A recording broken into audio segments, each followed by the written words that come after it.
A 60-year-old male patient of moderately severe chronic obstructive pulmonary disease with FEV1 45% of predicted, who has quit smoking for last 5 years and is maintained on ipratropium bromide 20 microgram per puff metered dose inhaler, 2 puffs 3 times a day,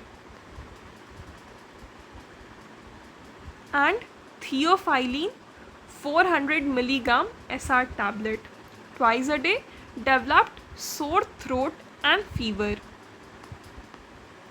So there was a patient of moderately severe COPD and he was given ipratropium bromide and theophylline.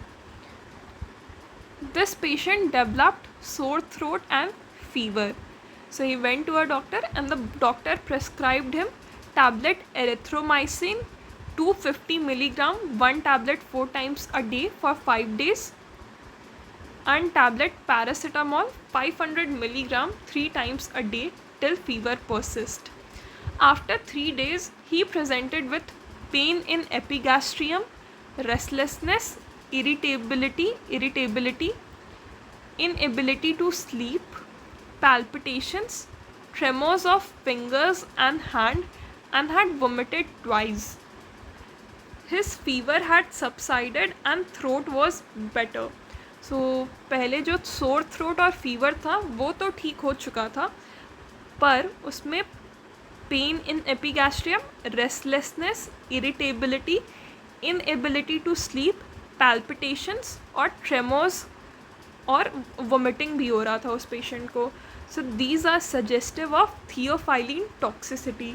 Theophylline का जो therapeutic range है वो बहुत narrow होता है and it has उसके toxicity में we will find pain in epigastrium, restlessness, irritability, insomnia, that is inability to sleep, tremors, palpitations and vomiting, nausea, diarrhea. These all are due to toxicity of theophylline.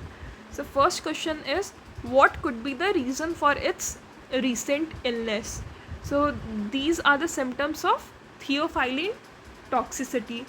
Theophylline is metabolized by CYP2A1. Okay, CYP2A1 theophylline को metabolise करता है, theophylline को degrade करता है. Erythromycin is a CYP inhibitor. ठीक है, तो अगर CYP इनहिबिट होगा तो थियोफाइलिन का डिग्रेडेशन नहीं होगा. एरिथ्रोमाइसिन CYP इनहिबिटर है, तो अगर CYP इनहिबिट होगा तो थियोफाइलिन का डिग्रेडेशन नहीं होगा, जिसके कारण इसका अमाउंट बढ़ेगा और टॉक्सिसिटी होगा. And these are the symptoms of toxicity of theophylline. So what could be the reason? The reason is toxicity of theophylline as erythromycin is a CYP inhibitor. So could this illness be prevented? Yes, it can be prevented. So अगर हम erythromycin दे रहे हैं तो theophylline का dose कम कर देना है. ठीक है, decrease the dose of theophylline ताकि उसका टॉक्सिसिटी ना हो, या फिर कुछ ऐसे एंटीबायोटिक्स ड्रग दे जो कि CYP को इफ़ेक्ट नहीं करते हैं. तो 2 सजेशंस है. पहला कि उसके डोज को कम कर दो, थियोफाइलिन का डोज कम होगा तो टॉक्सिसिटी नहीं होगा, या फिर ऐसा एंटीबायोटिक दो जो कि CYP को इफ़ेक्ट ना करे. So let's see the answer. The recently developed symptoms of the patients are indicative of early stage of theophylline toxicity. Erythromycin is an inhibitor of several hepatic microsomal enzymes, including those that metabolize theophylline. As such, when the patient took erythromycin, metabolism of theophylline appears to have been retarded, causing rise in its plasma concentration over next 2 days, producing overdose symptoms. So erythromycin के कारण theophylline का metabolism कम हो गया, जिसके कारण plasma में उसका concentration बढ़ गया और उसके कारण टॉक्सिसिटी के सिम्टम्स अपीयर हो रहे हैं.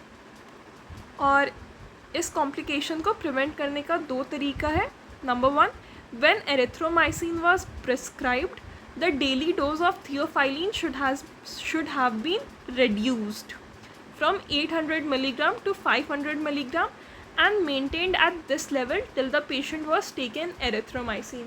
तो पहला प्रिवेंशन ये हो सकता है कि थियोफाइलिन के डेली डोज को कम कर दे, या दूसरा कोई ऐसे एंटीबायोटिक्स दें जैसे कि बीटा लैक्टम्स लाइक एमोक्सिसिलिन और सीफालेक्सिन.